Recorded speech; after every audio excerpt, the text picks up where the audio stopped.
Salam, hər vaxtınız xeyir olsun. Günas TV-nin efirində siz studiyada Aytaç Ziyədinovadır. Əvvəlcə xəbər başlıqlarına qısa nəzər salaq. İndi isə daha ətraflı. Bakıda Zəfər gününün 5-ci il dönümü münasibəti ilə hərbi parada hazırlıq keçirilir. Parada hazırlıqla bağlı Azərbaycan Respublikasının silahlı qüvvələrinin, o cümlədən Azərbaycan ordusunun bölmələri ilə məşqlər keçirilir. Bundan başqa Azərbaycanın müxtəlif bölgələrində, Naxçıvanda, Xankəndidə, Laçında hərbi orkestrin müşayiəti ilə hərbiçilər şəhərin mərkəzi küçə və prospektlərindən keçib vətənpərvərlik ruhunda musiqilər ifa olunub. Hərbi yürüşdə Qarabağ Azərbaycandır və başqa şüarlar səsləndirilib.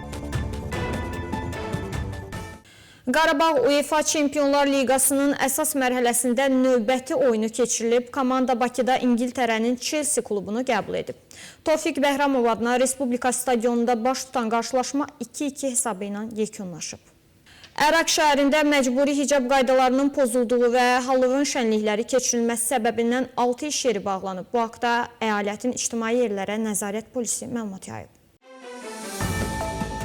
Fəaliyyətinə qadağa qoyulan iş yerlərində İslam qaydalarının pozulduğunu deyib, iş yerlərinin bağlanmasının ictimai nizam-intizamın yüksəldilməsi layihəsi çərçivəsində həyata keçirildiyi bildirilib.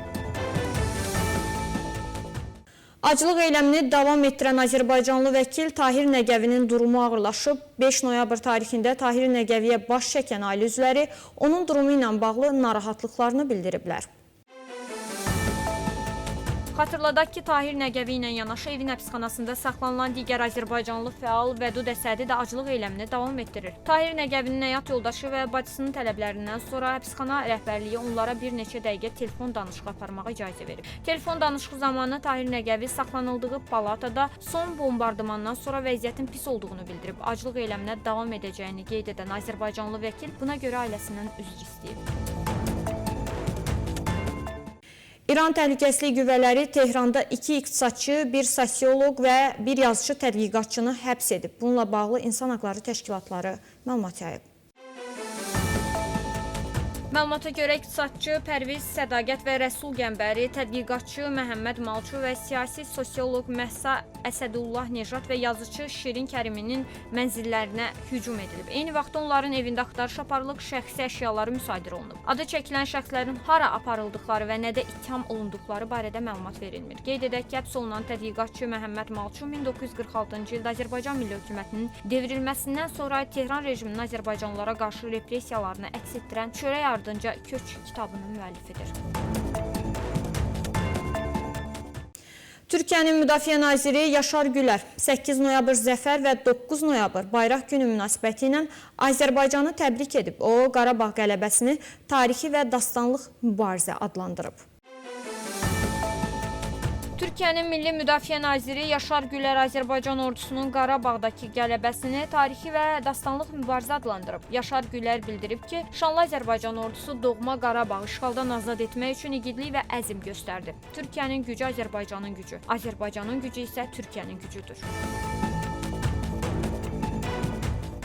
Azərbaycandan dəmir yolu ilə daşınan ilk Rusiya buğda partiyası artıq Ermənistana çatıb. Bu barədə Ermənistanın İqtisadiyyat Naziri Gevorg Papoyan bildirib. Onun sözlərinə görə yükün ilk partiyası ayrım stansiyasına gətirilib. Bu tarixi gündür. Demək olar ki, 35 ildən sonra ilk dəfə olaraq yük Azərbaycan ərazisindən dəmir yolu ilə Ermənistana çatdırılıb, nazir vurğulayıb. Nazir qeyd edib ki, ilk partiya Rusiyadan gətirilən buğdadır. İkinci partiya isə Qazaxıstandan gələcək. Hazırda Qazaxıstan buğdası Azərbaycan ərazisindədir və 7 noyabra qədər Ermənistana çatacağı gözlənilir. Ümumi çəkisi 1000 ton olan buğda 15 vaqondan ibarətdir. Hazırda Azərbaycanla Ermənistan arasında birbaşa dəmir yolu əlaqəsi olmasa da Prezident İlham Əliyevin tranzit məhdudiyyətlərini aradan qaldırmasından sonra ilk yük partiyası əvvəlcə Gürcüstana, oradan isə Ermənistana göndərilib.